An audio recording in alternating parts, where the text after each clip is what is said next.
Eits,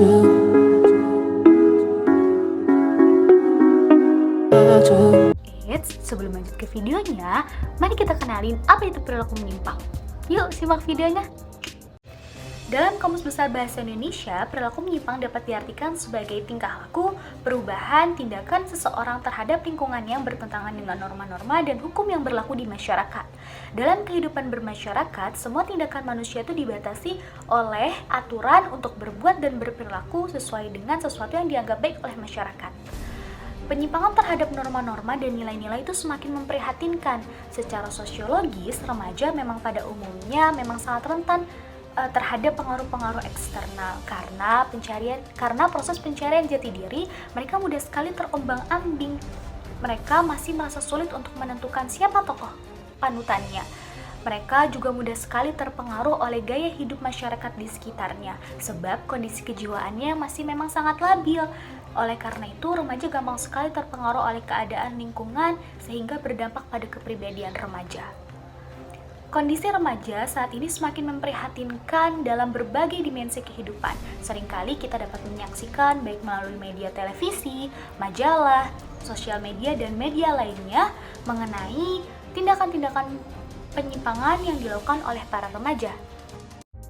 Nah, sekarang teman-teman sudah mengetahui apa itu perilaku menyimpang. Di video kali ini, aku dan kelompok 4 akan menjelaskan mengenai beberapa bentuk perilaku menyimpang.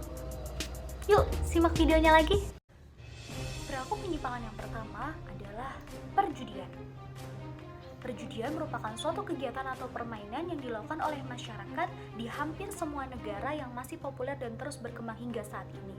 Contohnya seperti di Amerika, Jepang, Italia, Singapura, Jepang, Cina, bahkan negara-negara lainnya termasuk Indonesia. Di Indonesia, perjudian merupakan tindakan yang bertentangan dengan norma agama, moral, kesusilaan, maupun hukum. Secara psikologis, dapat dikatakan bahwa ketekunan dalam kejahatan merupakan ketekunan pula dalam kebiasaan. Perjudian masih dianggap lumrah oleh sebagian masyarakat, malah dijadikan permainan untuk mengisi waktu kosong, bahkan dijadikan sebagai mata pencaharian. Dalam perkembangannya, permainan judi itu tidak hanya dilakukan oleh kalangan laki-laki dewasa saja, akan tetapi praktik tersebut juga dilakukan oleh anak-anak dan remaja serta tidak memandang jenis kelamin laki-laki maupun perempuan. Hal permainan judi itu memiliki dampak yang luar biasa bagi kesehatan mental remaja. Yang pertama yaitu adalah gambling disorder atau compulsive gambling, yaitu adalah perilaku seseorang yang terus-menerus ingin melakukan permainan judi yang sulit dikendalikan dan hingga sampai mengorbankan hidupnya. Nah, gambling disorder ini bisa dapat menimbulkan perilaku kriminal lainnya, contohnya seperti mencuri, merampok, membunuh, bahkan sudah tidak segan untuk melakukan tindakan kriminal lainnya. Yang kedua yaitu adalah depresi. Nah, depresi ini biasanya itu dirasakan ketika seseorang itu tidak dapat menerima kekalahan. Baik, perilaku menyimpang yang kedua adalah minum minuman keras. Sama halnya seperti perilaku menyimpang sebelumnya, bahwa fenomena minuman keras juga sudah tidak asing lagi di telinga masyarakat. Minum minuman keras itu dapat dilakukan oleh kalangan atas, menengah, hingga golongan bawah.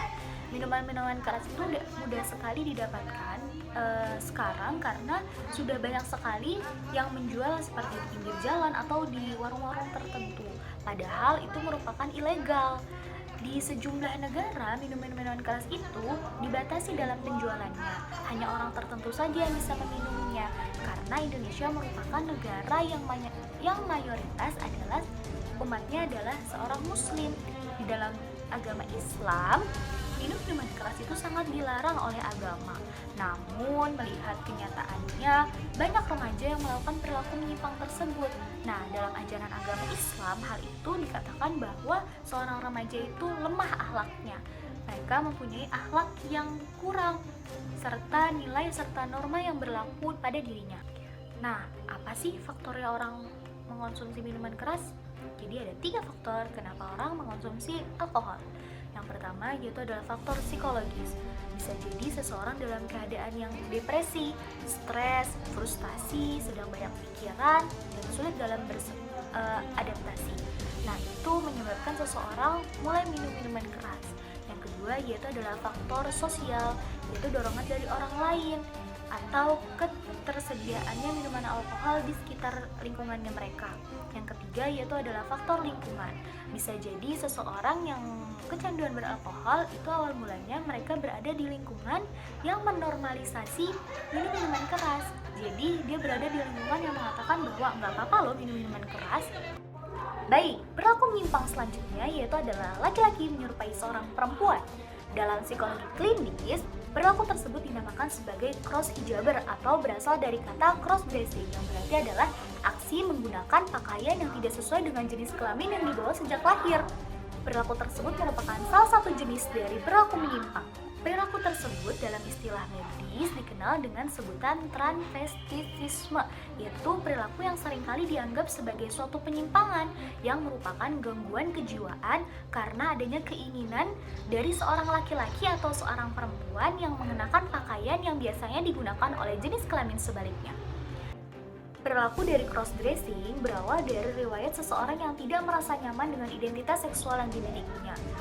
Bisa saja itu akibat dari trauma masa lalu. Seseorang yang mengalami suatu peristiwa pelecehan seksual bisa saja merasa bahwa dengan menggunakan pakaian yang tidak sesuai dengan dirinya itu mereka akan merasa nyaman. Perilaku cross-dressing itu berbeda dengan tindakan transgender. Seorang yang melakukan perilaku cross-dressing itu orientasi seksualnya masih sama dengan jenis kelamin yang dimilikinya. Sedangkan transgender orientasi seksualnya itu berbeda dengan jenis kelamin yang dimilikinya. Dan biasanya mereka itu benar-benar tidak ingin kembali ke jenis kelamin yang dulu sampai mereka melakukan suntik hormon hingga operasi kelamin.